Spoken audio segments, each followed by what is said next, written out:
নায়িকা প্রকরণোচিত লীলা, যে লীলা আমরা দ্বিতীয় পর্যায়ে আস্বাদন করব।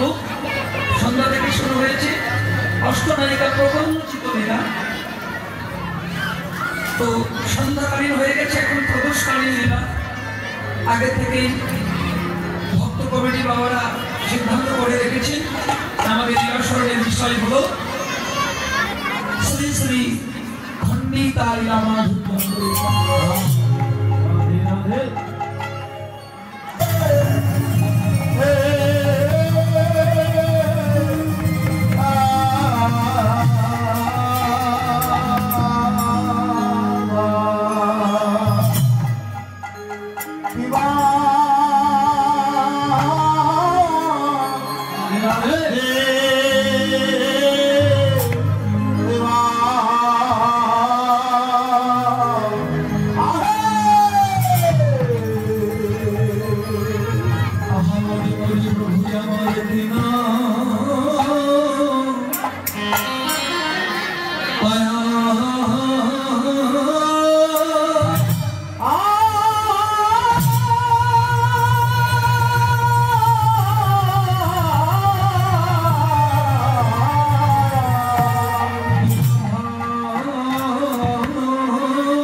ভক্ত গদাধরের প্রাণ বন্ধুয়া। সেই ঘটনাময় গৌর হরিয়া আমার সেবা সংগ্রামে বহিরঙ্গ ভক্ত সঙ্গে প্রদোষকালে হরিনাম সংকীর্তন করছে, আর অন্তরঙ্গে ভাব সঙ্গে করছেন প্রেমামৃত আস্বাদন।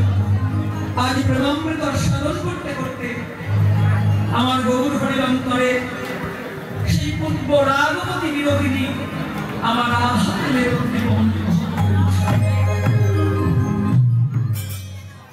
রাধাভাবে উদ্দীপন হয়েছে তার গৌর কিশোরের অন্তরে। ভাবটি কি? সেই অষ্টনায়িকা প্রকরণের ভাব, অর্থাৎ খণ্ডিতামানির ভাব। ভক্তের সঙ্গে হরিনামামৃত আস্বাদন করতে করতে প্রভু আমার হঠাৎ নাম সংকীর্তন বন্ধ করে তার চাঁদ বদন মলিন করে বসে আছে শ্রীবাস মন্দিরে ওই বিষ্ণু ঘট্টার উপরে। ভক্তগণ বলল, আহারে, না জানি প্রভুর অন্তরে কোন ভাবে হৃদয় হলো রে। আহা ওগো, এই যে তোমরা কেউ কথা বলো না। আজ প্রভু আমাদের অমৃত কৃপা করবেন, আমরা সেই ব্রজের অমৃত লীলা সাধন করব। আমরা প্রভু নাম সংকীর্তন করতে করতে যখন তিনি হা কৃষ্ণ গান কৃষ্ণ বলে বসে পড়েছে, কাঁদতে কাঁদতে নয়ন জলে, তারপরে অন্য কোনো লীলা কৃপা করবেন প্রভু আমাদের। তাই প্রভু বসেছেন শিবাসনে। পদকর্তা বলছে, আহারে, আজও কেন গোড়া জানে বিরস বয়া। আমার গৌর হরি বসে আছে শিবাসনে, হরিনাম সংকীর্তন বন্ধ করে পদকার দর্শন করে বলল, দিয়া ভক্তগণ, তোমরা আর থেকো না সংসার কর্মে নিবলন, এসো তোমরা শিবাসন। গুরুর কৃপায় উন্মীলিত করে জ্ঞানের নয়ন দেখো, আজ কোন প্রাকৃত লীলা ভাবে ভাবিত হয়েছে আমার দয়াল বাবু। কি ভাবো আমাদের দেখে কি মনে হয় জানো? আজও কেন গোরা চানের বিরস্ত মারা। আহারে, তবু কি ভাবো পড়ল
কৃষ্ণ বধির গৌর দস্যিতাঙ্গাদি বৈভব বৈভব কোন সংক্ষিপ্ত নাট্যই শ্রীকৃষ্ণ চৈতন্য মাশ্রে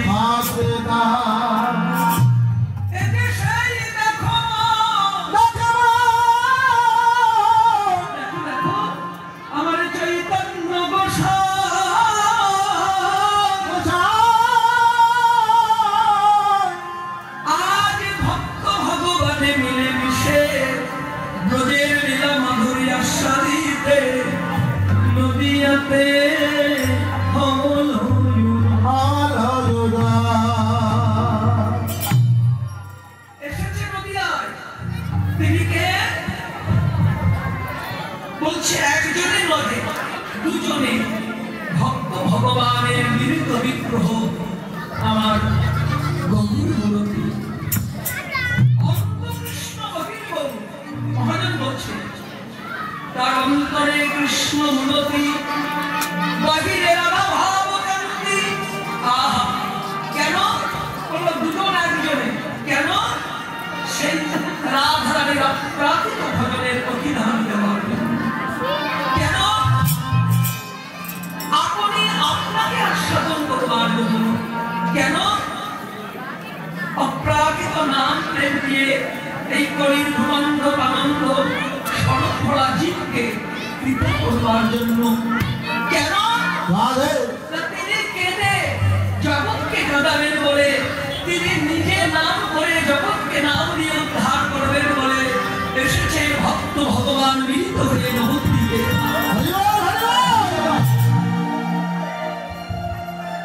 দেখো দেখো তবে তোমরা নয়ন করে দেখো আহারে কি অপ্রাকৃত লীলা ভাব। এই দেখো যেন প্রেমের মূরতি খানি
সকালে যে বাবু ছিল অপারেটর ও ভালো ছিল সব সাউন্ড কর্ম হয়ে যাচ্ছে ওকে ডাকবে আস্তে আস্তে প্রেমের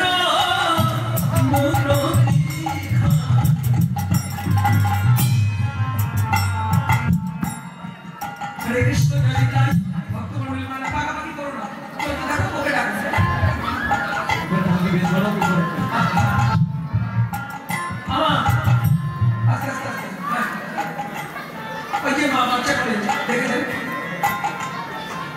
কি গল্প করছেন মা? আমি গল্প করবো আপনাদের সঙ্গে, আসানো না। বলুন তো, দুধের থেকে লবণে তুলতে গেলে কি করতে হয় মা? মন্থন করতে হয়, তাই না? তেমনি কীর্তন শুনতে এসেছেন, কীর্তন অমৃত আস্বাদন করতে গেলে এই মহাজনী পদ মন্থন করে আমাদের তত্ত্ব আস্বাদন করতে হয়।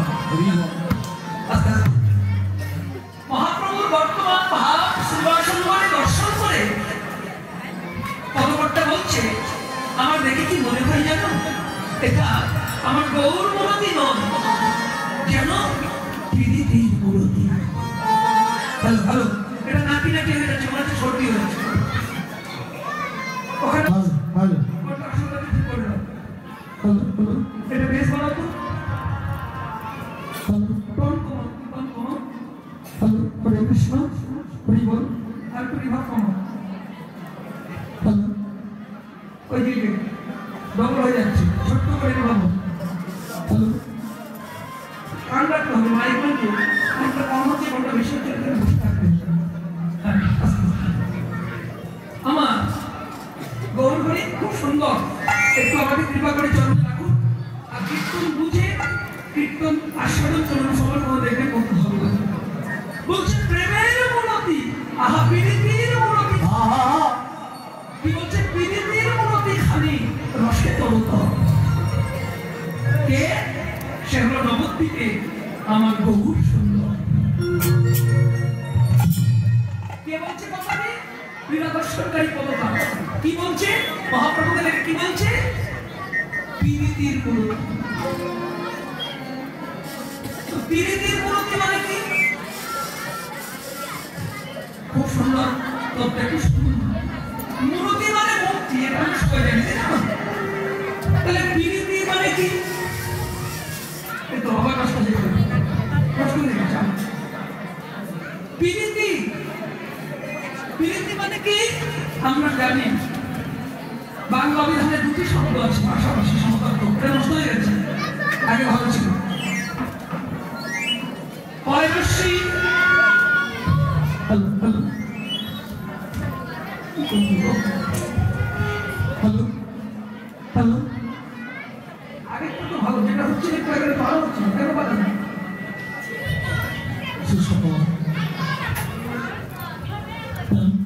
হ্যালো হ্যালো, আরে রিভাব কমা।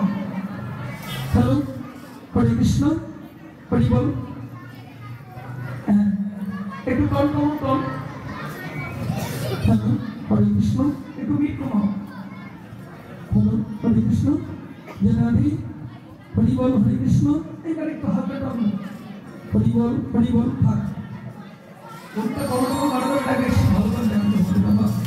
হরি বল, আমার পয়রশ্রী, রয়রশ্রী, তয়দিতি কি হয়? আপনাদের সঙ্গে আমার কথা হলো। একটু আমরা কীর্তনের মধ্যে একটু পড়াশোনা করে নিই। পয়রশ্রী, রয়রশ্রী, তয়দিতি, পীড়িতি, তাই না? আরেকটি শব্দ আছে বাংলা বিধানে, একই শ্রুতি। পয়রপড়া রশ্মি, তয়দিতি কি হয়? প্রীতি। হ্যাঁ, তাহলে আমার গৌর কিশোর কোন মূরতি? মূরতি মানে মূর্তি।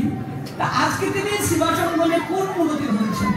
পয়রশ্রী, রয়রশ্রী, তয়দিতি, প্রীতি না পীড়িতি? আগে মানেটা বলি, তারপর আপনারা বিচার করবেন কোন মূরতি ধরেছেন। বাংলা বিধান বলছে পয়রশ্রী, রয়রশ্রী, তয়দিতি, পীড়িতি মানে হলো প্রেম। আর কয় রফলা রশ্মি, তয়দিতি, প্রীতি মানে স্নেহ বা ভালোবাসা। তাহলে আপনারা বিচার করুন, আমার গৌর কিশোর প্রেমের মূরতি ধরেছে নাকি ভালোবাসার মূরতি ধরেছে? তারপরে আমরা অন্য কিছু আলোচনা করি। কোনটা মা? ভালোবাসা মা। পীড়িতি মানে হলো প্রেম, প্রেমের মূরতি। এখন প্রশ্ন হলো, কেন তিনি প্রেমের মূরতি ধরলেন? কোন প্রেমের মূরতি ধরলেন? তার কারণটা কি? বলছে না, এই প্রেম সেই প্রেম না, আত্মীয় প্রীতি ছন্দ নয়। প্রেম কাকে কয়? ভাগবত শাস্ত্র বলছে মানুষে মানুষের যে সম্বন্ধ। আপনাদের কাছে যদি জিজ্ঞাসা করি মা, আচ্ছা প্রেম কাকে বলে বলুন না? আপনারা বলে খোকা বোঝো না, ওই যে জগতে প্রেম হয় তুমি দেখো নি কেমন মা? বলে কেন? ওই যে ছেলে মেয়েরা করে প্রেম। তুমি কেমন? বলে ওই যে নায়ক নায়িকায় করে প্রেম, স্বামী স্ত্রীতে করে প্রেম। আমি বললাম না গো মা, আমাদের সনাতন ধর্মশাস্ত্র তো তা বলছে না। মানুষে মানুষের জীবে জীবে যে সম্বন্ধ হয় ওটা ইন্দ্রিয় চরিতার্থে, ওটা প্রেম নয়, ওটাকে কাম বলা হয়। প্রেম কখন হয়? কোন গুরুচরণ আশ্রয় করে ওই ভাগ্যবান ভাগ্যবতী জীব গুরুদত্ত বীজ অন্তরে ধরে নির্জনের ঘরে জপ করতে করতে তার অষ্টশক্তির ভাব হয়, ভাব গাঢ় হলে রতি হয়, রতি গাঢ় হলে প্রেম হয়। স্থূল প্রবত্ত সাধকদের সতিক্রান্ত করতে করতে যখন ভগবানের চরণ সেবা সিদ্ধির পেশা উঠে যায়, ভগবান নেমে আসে ওই ভক্ত ভগবানের মহামিলনকে।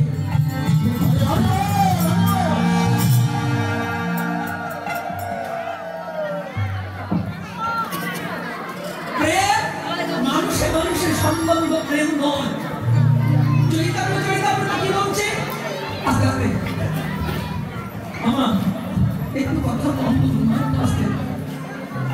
প্রেম কাকে বলে আমরা একটা একটা করে আস্বাদন করব। যারা প্রেম শব্দটি শুনলে আনন্দ পায়, প্রেম করতে ভালোবাসেন, প্রেম শব্দটি শুনলে খুশি হয়ে যান, শুনে রাখুন প্রেম কাকে বলে। শ্রীমদ্ ভাগবত বলছে সর্বথা ধ্বংসরহিতং সন্ন্যমি ধ্বংসকারণে যদ ভাব বন্ধনং গুরু বুদ্ধি প্রেমানি বর্ণতে। কোন অশাস্ত্রীয় অবান্তর কথা আমি কীর্তনের আসলে আলোচনা করতে চাই না, করব।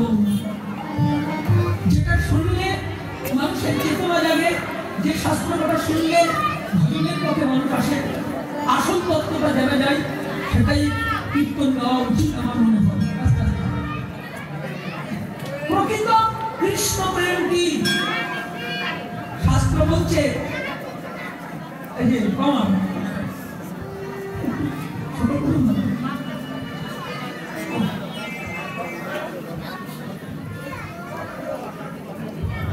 শাস্ত্র বলছে, একটু শুনে নেন যারা মনোযোগ দিয়ে কীর্তন শুনছে। প্রেম কাকে বলে? প্রেম শব্দের অর্থ কি? শাস্ত্র কি বলছে? যারা প্রেম করবেন, প্রেম করেছেন, একটু ভালো করে জেনে বুঝে করবেন। আমরা যে প্রেম করি যাকে বাজারে, ওটাকে কাম বলি। শাস্ত্র বলছে না, প্রেম নয়। তবে মানুষে মানুষের প্রীতি হয়, প্রীতি পরপরবর্ষিতা, প্রীতি মানে স্নেহ বা ভালোবাসা, সেটাও স্বার্থে। এই জন্য মহাজন বলেছে ভালোবাসা, প্রত্যেকটি জীব একজন আরেকজনকে দেখে ভালোবেসে তাকে মুখে জড়িয়ে ধরে বলে ভালোবাসি। কিন্তু ভালোবাসি যতটা মুখে বলা সোজা, ভালোবাসা তত সহজ। এই জন্য মহাজন বলছে ভালোবাসি কথা মুখে বলা সোজা, ভালোবাসা সোজা নয়। স্বার্থের খাতিরে ভালোবাসা যা, তার ভালোবাসা ভালো নয়। পানটাকে চুন খুশি নেই যার মুখখানি হয় কালো, যেবা পেলে খুশি হয় দিতে যার ভয়, কেমন বাসিতে ভালো। লজ্জা বিনা ভয় দিন রাখতে নয়, ভালোবাসা হতে খাতি এই মর্ম জেনে ভালোবাসে যেবা তার ভালোবাসা নয় মাটি। জীবন যৌবন প্রাণ সর্বস্ব করে দান, যেজন ভালোবাসিতে পারে তার ভালোবাসা সার্থক হয়ে উঠে ভবিষ্যৎ বলি। যে করেছে সেই পূজা,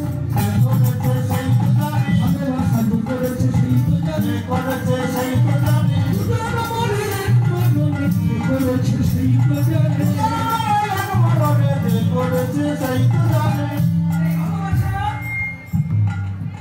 সেই ভালোবাসা নয়, আমাদের ভালোবাসা হলো নিজের মনোমত হোক, ইন্দ্রিয় চরিতার্থ হোক। এবার যে কথাটা বলছি ভাগবত কি বলছে শোনেন। হ্যালো হ্যালো, কি হচ্ছে? তুমি একটু কথা বলতে হবে, কি হচ্ছে?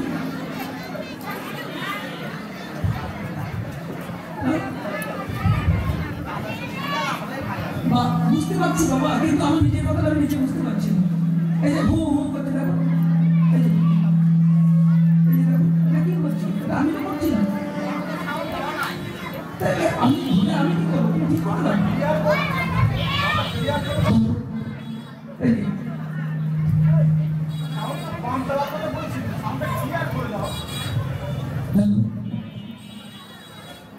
কৃষ্ণ রাতে ভালো যেতে পারো বাবা হরি বল হরি বল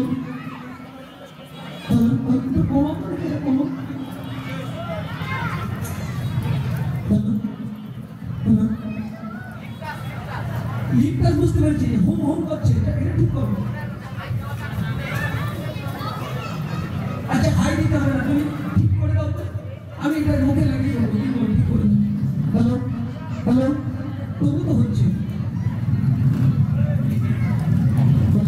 কৃষ্ণ প্রেমের প্রতি খানি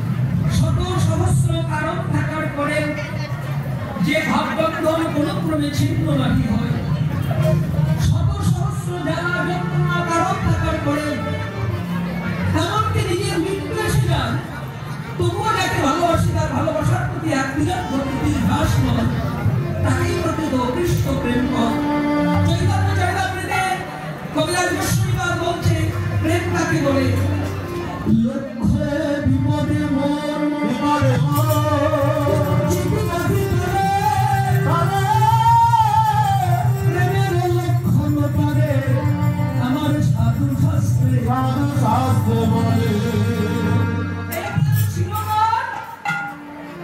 সেগুলো ভগবানের পরাকাষ্ঠা শিরোমণি নবভাব যজ্ঞ উন্মাদিনী আমার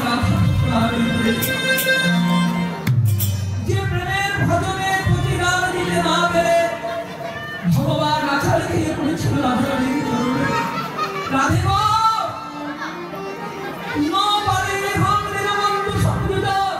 না আমি তোমার নিঃস্বার্থ নিষ্কাম প্রেমের ভজনের প্রতিদান দিতে পারলাম না তাই আমি ভগবান হয়ে তোমার চরণে দাস লিখে দিলাম কি আমি তোমার এই ভজন আস্বাদন করতে তোমার এই প্রেমের ভজনের ইচ্ছা করতে আমি কলিযুগে যাব কিভাবে না তুমি অন্তরে আমি ভিতরে আমি ভিতরে তুমি বাইরে আমি কি করবো জানো শোনো করে আমার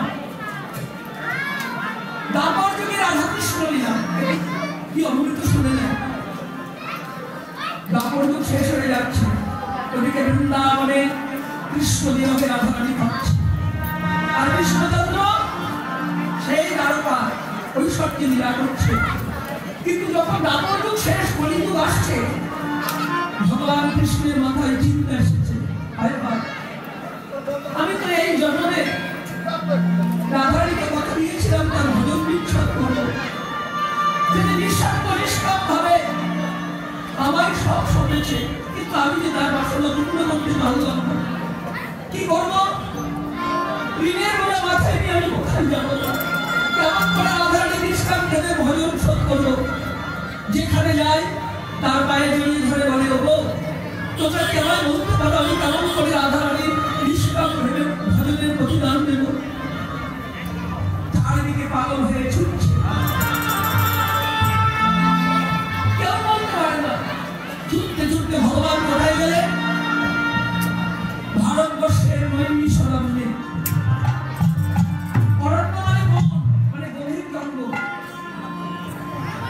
পৃথিবীতে কেউ বলতে পারলো না ভগবান ঋণ শোধ করার উপায় জানতে গেল কোথায় ভারতবর্ষের নৈমি সরণ্যে আমি এখন কি কেন জঙ্গলে গেল কেন ওই গভীর নৈমি সরণ্যে মানে জঙ্গলের ভিতরে সমগ্র পৃথিবীর হাজার হাজার মুনি ঋষিরা ওখানে তপস্যা করে ধ্যান করে আর ধর্মতত্ত্ব বিষয় তারা আলোচনা করে কিভাবে জীব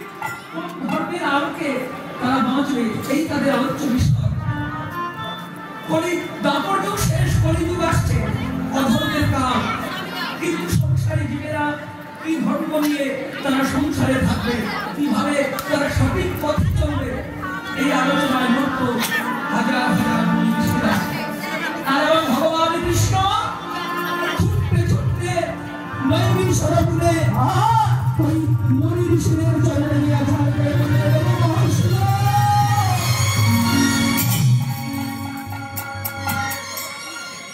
হে সাধক, হে মহর্ষি, হে দেবর্ষি, হে তপস্বী, আমি অধম কৃষ্ণ বড় ঋণের বোঝা মাথায় নিয়ে আমি ছুটতে ছুটতে আপনাদের চরণে এসেছি। আপনারা কৃপা করে আমার কথা শ্রবণ করুন। আমি কৃষ্ণ গীতায় প্রতিজ্ঞা করেছিলাম যে আমাকে যেভাবে ভক্তি আমি তার বাসনা পূর্ণ করবো। জগতের সকল ভক্তের বাসনা আমি পূর্ণ করেছি, কিন্তু বৃন্দাবনে ব্রজভবানিনী রাধারানীর নিঃস্বার্থ নিষ্কাম ভজনের প্রতিদান আমি দিতে তাই ঋণের বোঝা আমি আর সইতে পারছি না। এই যুগ শেষ, আপনারাই কৃপা করে আমায় বলে দিন আমি কি করে ভক্ত রাধারানীর ওই ভজন ঋণ হতে মুক্তি লাভ করব। হাজার হাজার লক্ষ লক্ষ মুনি ঋষিরা গভীর অরণ্যে নির্জন স্থানে বসে ভগবানের ধ্যান করছিল। আর সেই ভগবান সেও ঋণের গায়ে ঋণগ্রস্ত হয়ে ভক্ত মুনি ঋষিদের চরণে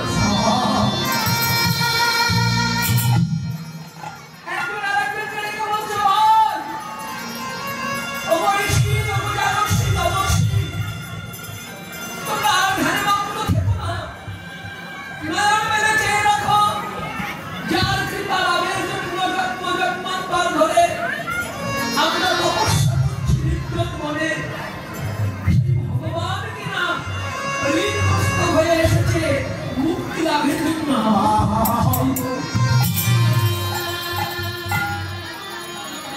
সবার ধ্যান ভেঙে গেল না, সবাই বলা বলি করতে লাগলো, হে ভগবান ওগো করুণাময়, এ তোমার কি আমরাও যে কর্মফল থেকে মুক্তি পাওয়ার জন্য তোমার চরণ স্মরণ করি, তোমার নাম ধ্যান করে আমরা আমাদের এই জীবনে মুক্তি লাভের কামনা করি। আর সেই করুণাময় তুমি এসেছ ভক্তের ভজনে ঋণ দিয়ে মাথা। কিভাবে উত্তর দেব? নিস্তব্ধ নির্বাক নৈমিষারণ্য লক্ষ লক্ষ ঋষিরা মাথা নিচু করে ভাবছে, হায় হায়, যার কৃপা লাভের আশায় আমরা সেই ভগবান কিনা ভক্তের ভজনে ঋণী হয়ে আমাদের করুণে সারিয়ে দিয়েছে। কোনো কথা নাই, নিস্তব্ধ অরণ্য। কিছুক্ষণ পরে আমার ভগবান কৃষ্ণ গলায় বসন দিয়ে উঠে দাঁড়ালেন। বিরোধীর কাঙালের মতো গণলগ্নিকৃত বসে নয়ন জলে কাঁদতে কাঁদতে বললেন, জাগর্ষী মহর্ষি তপস্বী, আপনাদের চরণে আমি অধম কৃষ্ণ বিনতি করছি। স্বর্গবত্ত পাতাল এই 14 ভুবনে কি কেউ নাই যে বলে দিতে পারে আমার ভক্ত ভজনে নির্মুক্তি উপায়?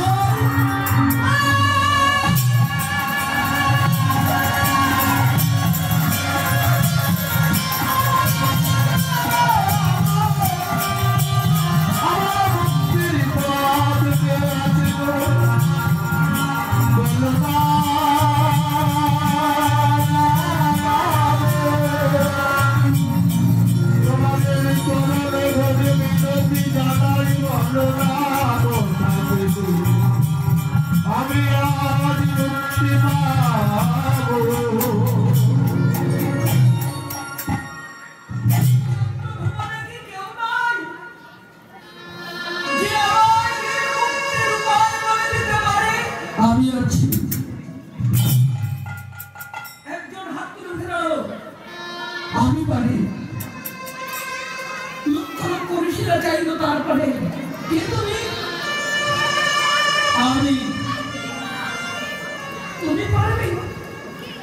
লক্ষ লক্ষ মুনি ঋষিরা যে উত্তর দিতে পারে না ভগবান যিনি ভক্তের কাছে তার মুক্তির উপায় পারবে তুমি বলে দিতে। ভগবানও করজোড়ে ফিরে চাইল, সবাই প্রশ্ন করলেন তুমি ভগবানের মুক্তির উপায় বলে দিতে পারবে? তুমি কে? তোমার নাম কি? আমি, আমার নাম, আমার পরিচয় শুনবেন? তবে কৃপা করে শুনুন সবাই। আমার নাম হলো শ্রীমৎ ভাগবত। ভাগবত বিশ্ব ব্রহ্মাণ্ডে ভগবানের বীর মুক্তির উপায় কেউ বলতে পারে না, তুমি পারবে। ভগবান যদি কৃপা করেন তবেই তো আমি বলতে পারবো। কৃষ্ণ ভগবান আছাড় খেয়ে বললেন ভাগবতের চরণে, ভগবান আর আমি ঋণের বোঝা বলতে পারছি না, কলিযুগ আসছে, বলো না আমি কি করে নিঃস্বার্থ নিষ্কাম অপরিতম রাধা ভজন ঋণ হতে মুক্তি হব।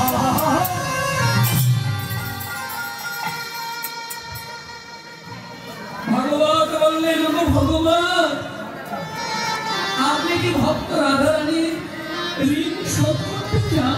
চাই ভগবান, চান।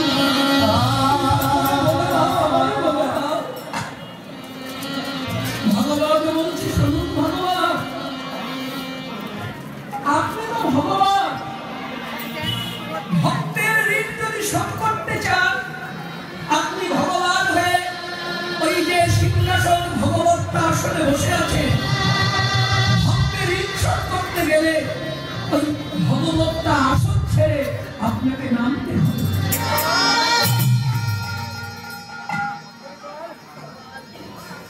তুমি ভগবান ভগবত আসনে বসে থাকলে কি করে ভক্তের ঋণ শোধ করবে?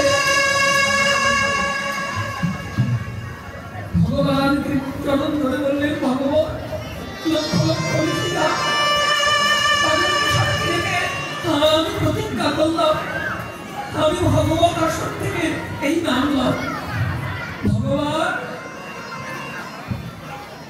শুধু ভগবান আসন ছাড়লে হবে না, তোমায় আরো কিছু করতে হবে। কি করতে হবে? ভক্ত রাধা রানীর ঋণ শোধ করতে গেলে ভগবান আসন ছেড়ে নামতে হবে, তারপরে এই সংসারে তোমায় ভক্ত রূপে আসতে হবে। ভক্ত সাজতে হবে। ভগবান ভক্ত না সাজলে বুঝবে কেমন করে? এই মায়ার সংসারে সংসারী জীব তোমার ভক্তরা কত যন্ত্রণায় সহ্য করে, কত কষ্ট দুর্ভোগ সহ্য করে তারা কৃষ্ণ ভজন করে। ভগবান ভক্ত না সাজলে তুমি বুঝবে কেমন করে? এই মায়ার সংসারে কৃষ্ণ ভজনের কত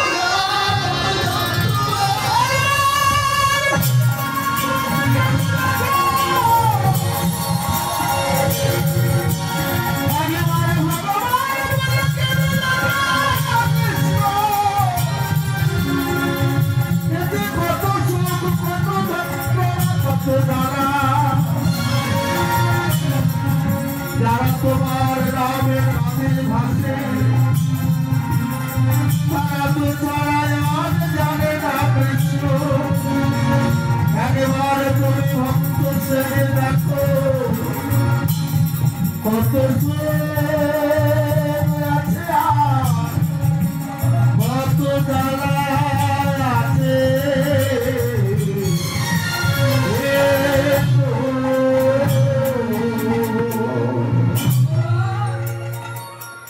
ভগবান তুমি ভক্ত সেজে দেখো সংসারের এই মায়াবাদী জীবেরা যারা তোমার ভক্ত তারা কত যন্ত্রণায় পড়ে, কত দুঃখ কষ্ট সহ্য করে এই সংসারে তোমার নাম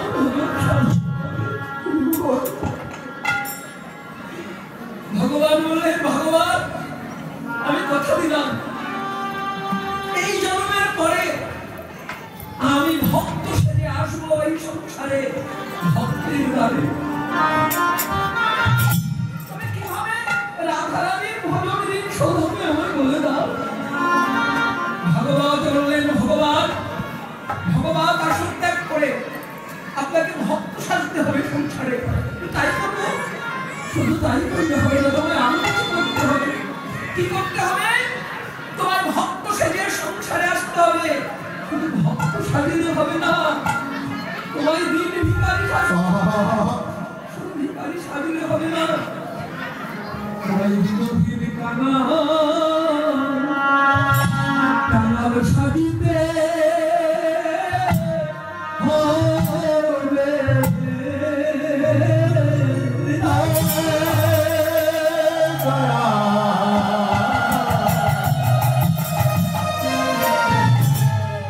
তোমায় দিনহীন কানা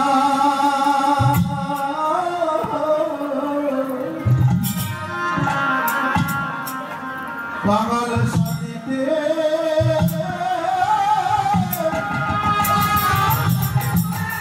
সাজিতে হবে গো।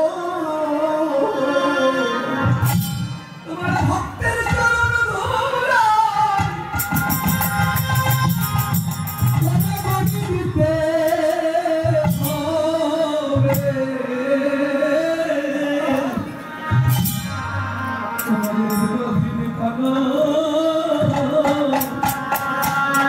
আমার সাজিতে সাজিতে হবে। ভক্তের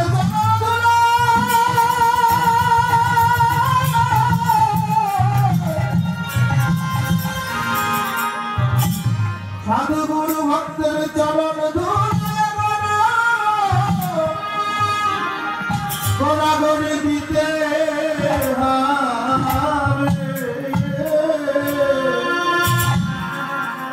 ভগবান। তোমার চিরকানা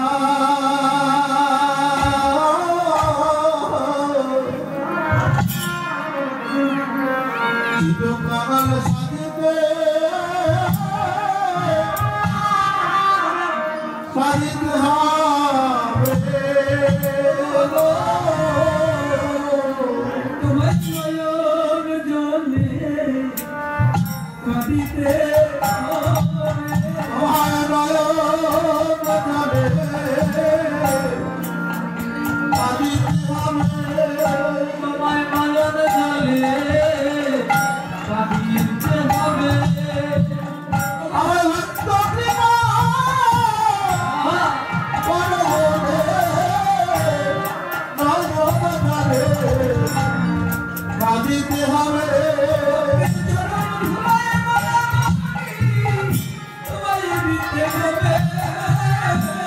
তোমার নয়ন জলে কাঁদিতে হবে।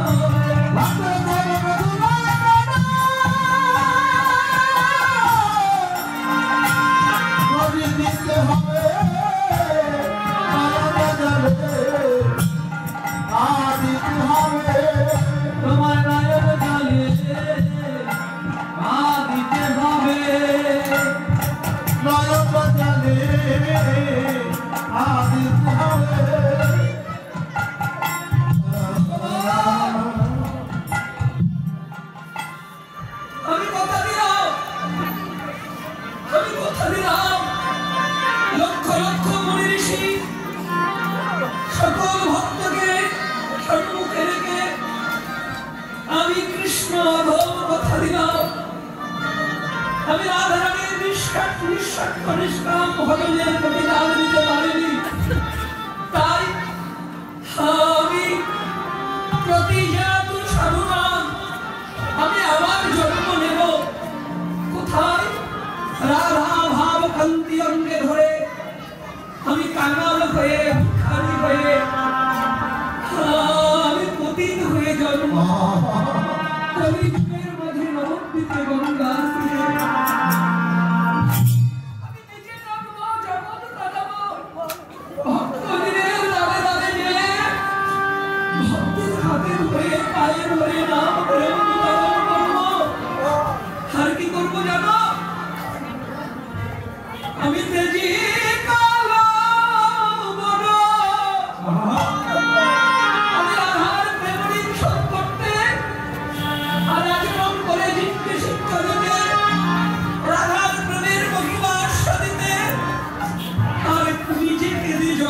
বাজাইতে কি করবো জানো?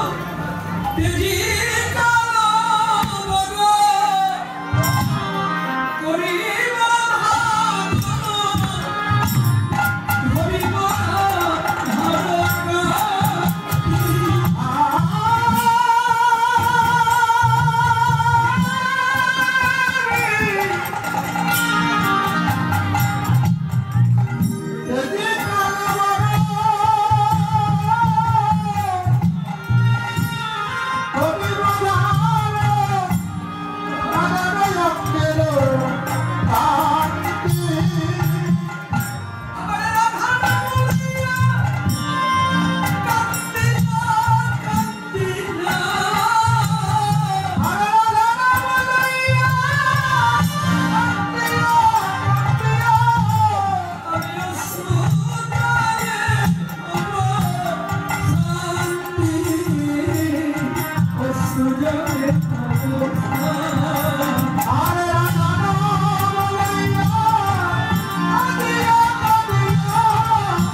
মায়ের হাতে অন্ন সেবা করলে ওটা 20টা সেবা সমতুল্য হয়। অদীক্ষিত কোনো মানুষের কাছে, কোনো জীবের কাছে জল সেবা করলে ওটা মূত্র সেবা সমতুল্য হয়। শাস্ত্র আর কি বলছে শুনুন, আশ্চর্য হয়ে যাবে যারা দীক্ষা নেন, অবশ্যই দীক্ষা নেন। বলছে অদীক্ষিত অবস্থা আপনি কালী পূজা করেন, দুর্গা পূজা করেন, লক্ষ্মী পূজা করেন, একাদশী ব্রত করেন, আপনি নাম যজ্ঞ করেন, অদীক্ষিত অবস্থায় করলে কোনো ব্রত, কোনো যজ্ঞ, কোনো কর্মের ফল আপনার লাভ হবে না। আমি বলছি, আমি শাস্ত্র বলছি। আরো শুনুন কথাগুলো, যারা দীক্ষা দেননি তাদের জন্য বলছি। অদীক্ষিত অবস্থায় যদি ওই ব্যক্তির পিতা মাতা দেহ রাখে, মানে মারা যান, বাংলা কথাই বলছে, আর ওই অদীক্ষিত অবস্থায় যদি সে শ্রাদ্ধ কর্ম করে, শ্রদ্ধার বাসন, অদীক্ষিত অবস্থায় শ্রাদ্ধ করলে তার পিতা মাতার আত্মার সম্পত্তি লাভ হয় না। শাস্ত্র বলছে, আপনি খুলে দেখুন শাস্ত্র।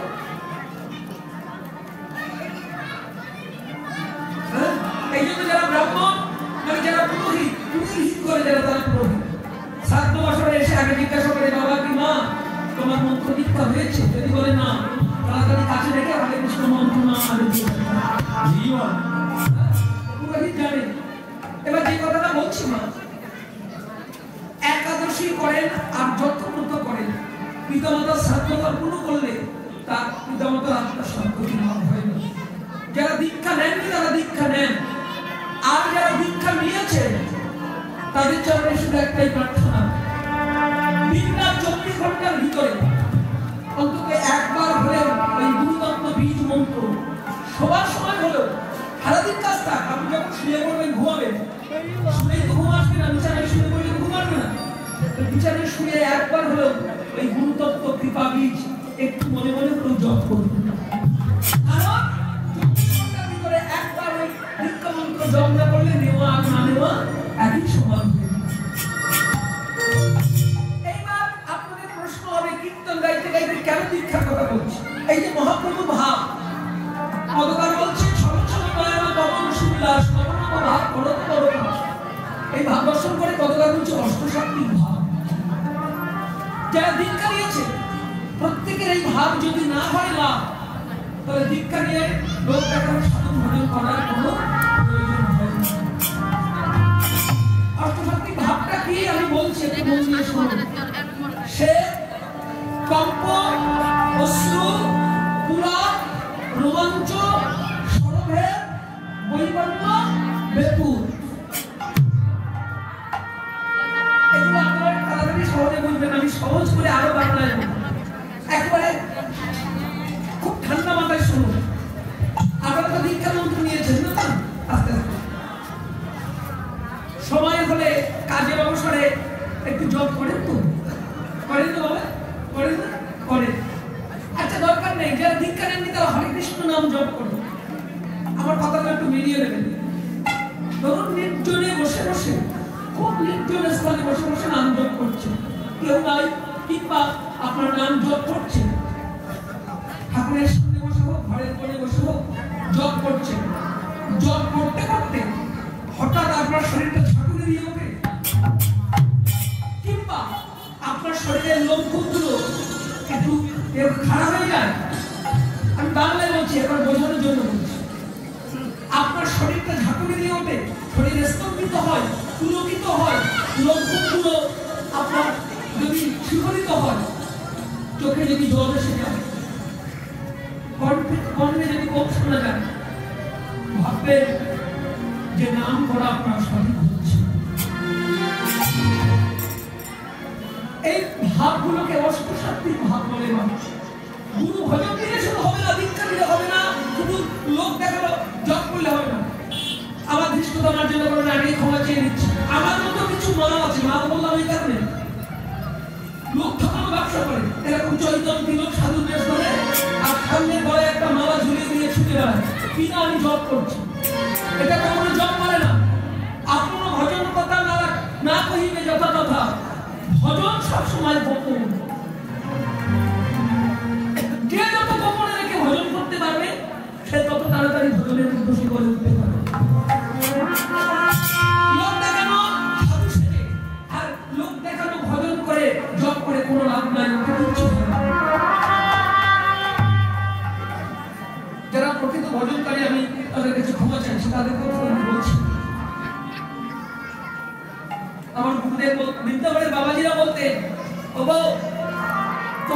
কারো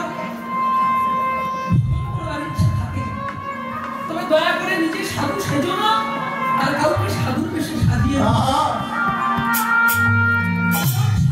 অভিমান হয়, অহংকার হয়, তাতে ভজন ধ্বংস হয়ে যায়। আপনারা বলবেন চৈতন্য না লাগলে, এই যে শিক্ষা না লাগলে, গলায় বড় বড় মালা না দিলে, সাধুর বেশ গেরুয়াবসন না করলে, তাকে তো আচরণ না করলে তো ধর্ম হবে না। বৃন্দাবন বনে বাবাজি মহারাজা বললেন না না, লোক দেখানো সাধু সেজে কোনো কাজ হবে না। যদি বৈষ্ণবতা নিতে চাও, যদি ভজন করতে চাও, যদি তার কৃপা লাভ করতে চাও, তবে সাধু সেজো না, সাধু হও না। যদি পারো বিরোধীর কারার হয়ে ভক্তির চরণ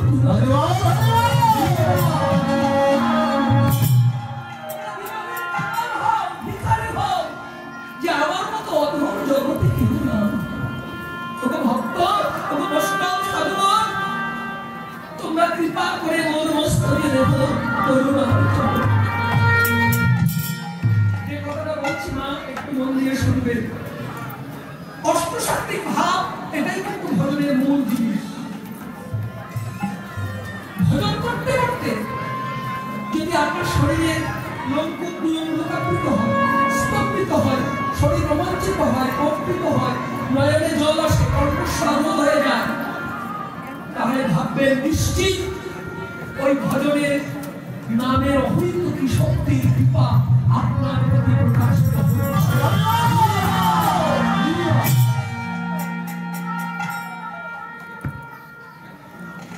বুঝতে পেরেছেন না? না করতে করতে এই যে শ্বেত মানে কি? শ্বেত মানে হলো আপনার গা থেকে দেখবেন একেবারে ঠান্ডা জল আসবে। নাম করছেন, বসে আছেন, জল করছেন, কান খোলা আছে, বাইরের শব্দ কানে আসছে না, চোখ খোলা আছে, সামনে কি এটা আপনি উপলব্ধি করতে পারছেন না, গায়ে ঘাম এসে গেছে, সমস্ত লোকাকৃত হয়েছে, স্তম্ভিত হয়েছে। নাম করতে করতে যদি কোনো এক দুটা, এই 8টা ভাবের মধ্যে কোনো এক দুটা আপনার শরীরে আপনার দেহ হয়ে যায়, ভাববেন নিশ্চিত নামের কিন্তু আপনার প্রতি প্রকাশিত হচ্ছে।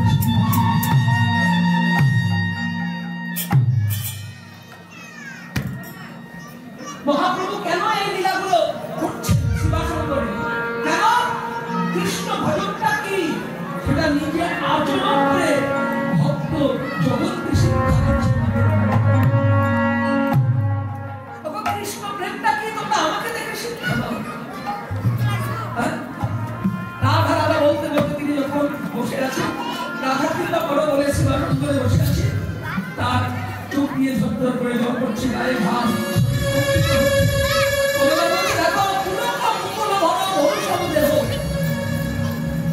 তার সারা শরীরে অষ্টসাত্ত্বিক ভাব, আর এই ভাব নিয়ে জগৎকে শিক্ষা দিচ্ছে।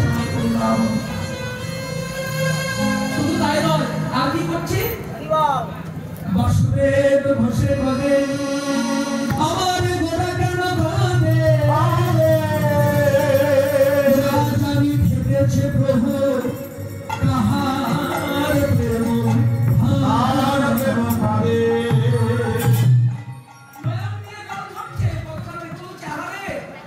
আমার প্রভু কেন কামে? মনে হয় প্রভু করেছে বোধ হয় কার প্রেম ভাবে।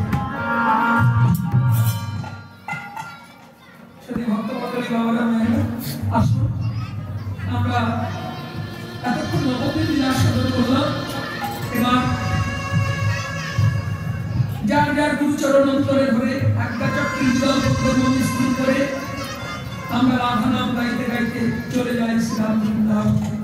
সবাই মিলে একটু রাধা নামের ধ্বনি করবে, কারণ আশ্রয় ছাড়া তো বিষয় পাওয়া যায় না। তাই আমরা একটু রাধা নামে করে বৃন্দাবন ভজনের আশ্রয়, একটু রাধা নামের ধ্বনি দিয়ে সরাসরি বৃন্দাবনে চলে যাই। জয় বৃন্দাবন।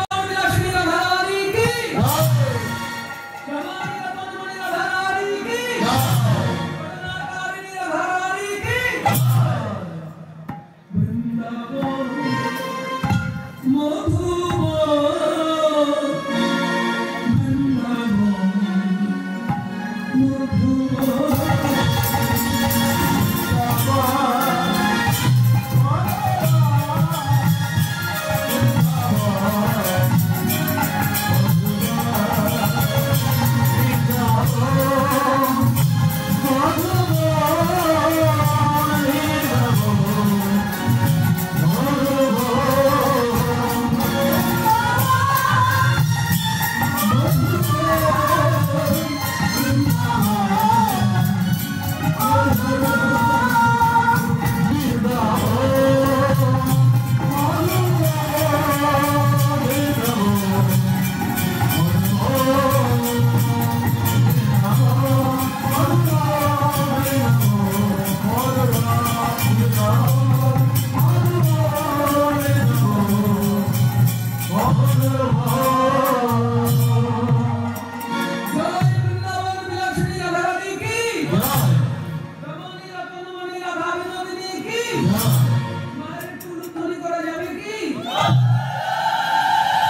সুখদেব বাবু লীলা যেখানে রেখে গেছেন আমরা সেখান থেকে আশা করবো